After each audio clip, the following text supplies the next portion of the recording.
तर सगळ्यात आधी फ्रेंड्स तुम्ही ब्लाऊजचं फिटिंग आणि फिनिशिंग बघू शकता आणि एकदम प्रॉपर आणि परफेक्ट फिटिंग जे आहे कटोरी ब्लाऊजचं आलेलं आहे. 40 साईज आहे आणि बऱ्याच जणांना काय होतं बघा, जर हेवी चेस्ट असेल, हेवी साईज असेल तर बऱ्याच जणांना कटोरी जी आहे चपटी बसते छातीमध्ये किंवा लहान साईजमध्ये सुद्धा आपल्याला हा जो प्रॉब्लेम आहे तो बघायला भेटतो.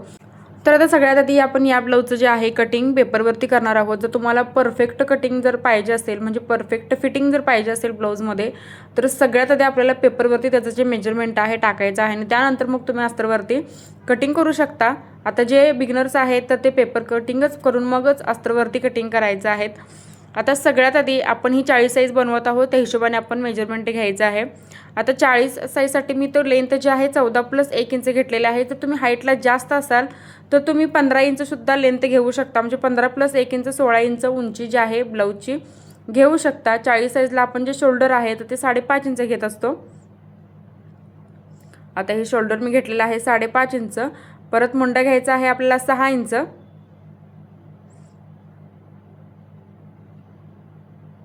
तर हा बघा मुंडा मी 6 इंच घेतलेला आहे.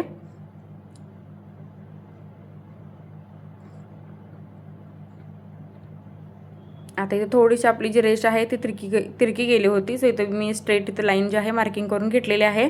आता त्यानंतर आपल्याला इथे काय करायचं आहे बघा, आपलं जे छातीचं माप आहे चौथा भाग तर तो घ्यायचा आहे. आता 40 छातीचा चौथा भाग जो आहे 10 इंच येतो. सो 10 इंचावरती मी मार्किंग केलं. त्याच्यानंतर त्याच्या पुढे आपल्याला 2 इंच मार्जिनसाठी घ्यायचं आहे. कमर जे आहे 8.5 इंच आपल्याला घ्यायची आहे.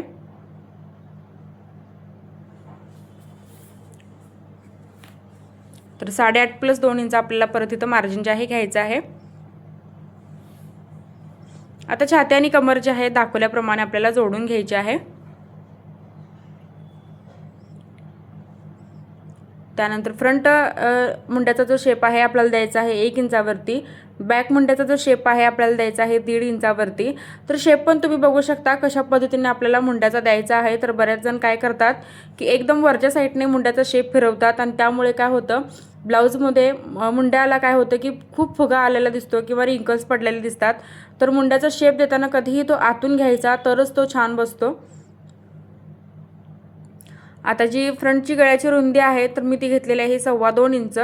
त्यानंतर आपल्याला क्रॉसपट्टी घ्यायची आहे 2.5 आणि 2 इंच. तर परत एकदा सांगतोय की जर तुमच्या छातीचं माप खूप जास्त असेल, हेवी असेल, तर क्रॉसपट्टी कधीही तुम्ही जास्त घेऊ नका. तर क्रॉसपट्टी तुम्ही कमी घ्या, कारण हेवी चेस्टला क्रॉसपट्टी जर तुम्ही जास्त घेतलात तर ती क्रॉसपट्टी काय होते, छातीच्या वर येते आणि ते अजिबात चांगलं दिसत नाही आणि त्यामुळे कटोरी ही लहान होण्याची शक्यता असते. सो तुम्ही लक्षात ठेवायचं आहे. पुढच्या गळ्याचा जो शेप आहे तो आपल्याला द्यायचा आहे राऊंड शेप आणि पुढचा गळा आपण घेतलेला आहे इथं स्क्वेअर आकारामध्ये, तो 6 इंचावरती आपण मार्किंग केलेला आहे. त्यानंतर आता ही जी साईज आहे तर ते हेवी चेस्ट असल्यामुळे क्रॉसपट्टी जी आहे मी 2.5 आणि 2 इंच घेतलेले आहे. जसं की मी सांगितलं मगाशी, जर छातीचं प्रमाण जास्त असेल तर क्रॉसपट्टी आपल्याला लहानच घ्यायची आहे. त्यानंतर कटोरी जी आहे मी 6.25 घेतलेली आहे, पण 40 साईजला तुम्ही कटोरी 6.5 पावणे 7 सुद्धा घेऊ शकता, जर कटोरी छातीचं पोर्शन जे आहे जास्त असेल तर. त्यानंतर आपण त्याच्यावरती एक स्ट्रेट लाईन इथं मार्किंग केली. गळ्याच्या साईडनं सुद्धा आपण एक स्ट्रेट लाईन इथं मार्किंग केलेलं आहे. 2 अशा लाईन ज्या आहेत आपल्याला आपण मार्किंग करून घेतलेल्या आहेत, म्हणजे इझिली आपल्याला कटोरीचा जो शेप आहे तो प्रॉपर काढता येईल. आणि त्यानंतर गळ्याला सुद्धा मी फ्रंटला राऊंड शेप असा दिलेला आहे. आता आपण हे कटिंग करून घेऊयात.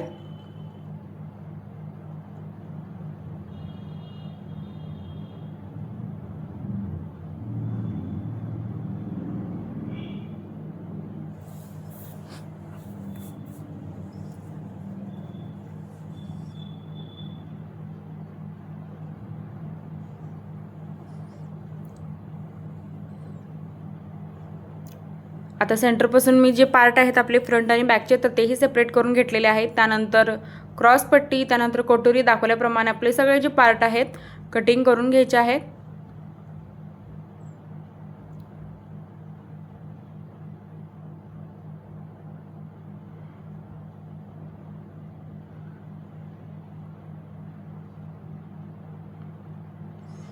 आता आपण हे जे सगळे पॅटर्न आहेत पेपर पॅटर्न तर ते अस्तरवरती आपल्याला ठेवायचे आहेत. आता ते कशा पद्धतीने ठेवायचे तर तेही तुम्हाला मी सांगणार आहे पुढे.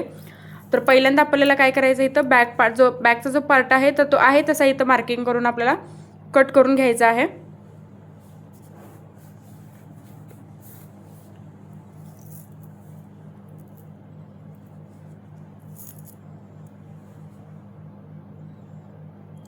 तर हा बघा आहे तसा हा पार्ट जो आहे तर तो कट करून घ्यायचा आहे। त्यानंतर मुंड्या जो आहे आपला तर तोही व्यवस्थित असा ठेवून त्याच्यावरती आपला कट करून घ्यायचा आहे। तर बऱ्याच वेळेला काय करतात की मुंडासुद्धा तिरका ठेवतात किंवा तो एकदम क्रॉस गेलेला असतो, तर त्यामुळे सुद्धा ब्लाऊजचं जी फिटिंग आहे तर ते बिघडू शकतं। आता हा बघा आपला जो मुंड्याचा पार्ट आहे तर तो असा स्ट्रेट यायला पाहिजे अस्तरवरती, तर तो अजिबात आपल्याला क्रॉस करायचा नाही कटिंग करते वेळी।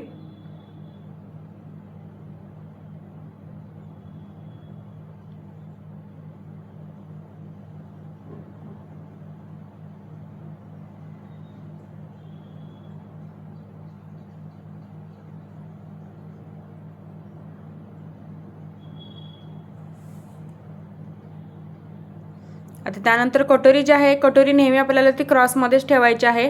जर तुम्ही सरळ कटोरी ठेवलात तर ती चपटी बसू शकते। सो आपल्याला लक्षात ठेवायचं आहे की कटोरी जी आहे अस्तरवरती ती क्रॉसमध्ये आपल्याला ठेवायची आहे। त्यानंतर दोन्ही साईडला आपण 1.5 इंच वाढवून घेतलं, सेंटरला आपल्याला 1.25 इंच वाढवून कटोरीचा जो शेप आहे तर तो द्यायचा आहे। बघू शकता एकदम इझिली असा जो शेप आहे मी कटोरीला दिलेला आहे, पण ती क्रॉसमध्येच आपल्याला ठेवून हे मार्किंग जे आहे करायचं आहे अस्तरच्या। जर तुम्ही सरळ लाईनमध्ये जर अस्तरच्या सरळ कटोरी जर ठेवली तर ती चपटी बसू शकते।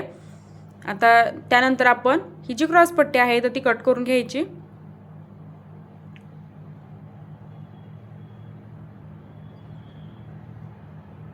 आता क्रॉस पट्टीला सुद्धा शिलाई मार्जिन आपल्याला 1/2 इंच एक्स्ट्रा वाढवावं लागतं, तर ते आपण वाढवून घेतलेलं आहे आणि क्रॉस पट्टी आपण डबल इथं कट करून घेतलेली आहे। आता त्यानंतर आपण जी स्लीव्ज आहे तर ती कट करणार आहोत। आता इथं जी स्लीव्ज आहे तर ती मी नेहमी अस्तरवरती कटिंग करत असतो आणि इथं माझं जे कापड आहे तर ते कमी पडलं होतं, बट तुम्ही काय करायचं आहे की पहिल्यांदा तुम्ही पेपरवरती स्लीव जी आहे तर ती कटिंग करून घ्यायची आहे। कारण बऱ्याच वेळेला काय होतं, ज्यावेळी आपल्याकडे माप मोठं येतं तर त्यावेळी अस्तरमध्ये पूर्ण जे आहे आपली स्लीव्ज बसत नाही, तर काही जणांचा शेप बिघडतो याच्यामुळे। तर तुम्ही लक्षात ठेवायचं आहे की जसं मी आता जी स्लीव्ज आहे तर ती अस्तरवरती कट केलेली आहे, पण तुम्ही पहिल्यांदा पेपरवरती करून मग अस्तरवरती करून घ्यायची आहे स्लीव्ज कटिंग।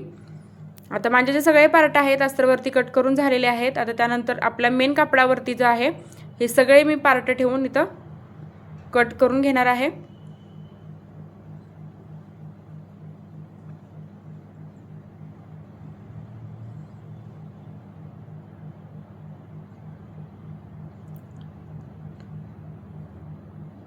तर आपल्याला शिलाईसाठी थोडंसं मार्जिन जे आहे एक्स्ट्रा ठेवायचं आहे मेन कपड्यावरती, जेणेकरून आपल्याला एकदम इझिली शिवता येईल।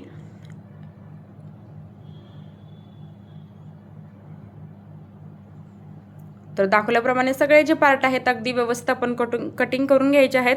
सो फ्रेंड्स, आजचा व्हिडिओ कसा वाटला हे कमेंटमध्ये नक्कीच सांगा। काही डाऊट असतील तर तेही तुम्ही मला कमेंटमध्ये विचारू शकता आणि चॅनलवर जर तुम्ही माझ्या नवीन असाल तर सबस्क्राईब नक्की करा, सोबत बेल आयकॉनलाही प्रेस करा, जेणेकरून जो व्हिडिओ मी अपलोड करेल त्याची जी नोटिफिकेशन आहे सगळ्यात आधी तुमच्याकडे येईल। आणि अशा पद्धतीने आपण सगळे जे पार्ट आहे अगदी व्यवस्थित कटिंग करून घेतलेले आहेत। सो फ्रेंड्स, व्हिडिओ शेवटपर्यंत बघितल्याबद्दल अगदी मनापासून धन्यवाद।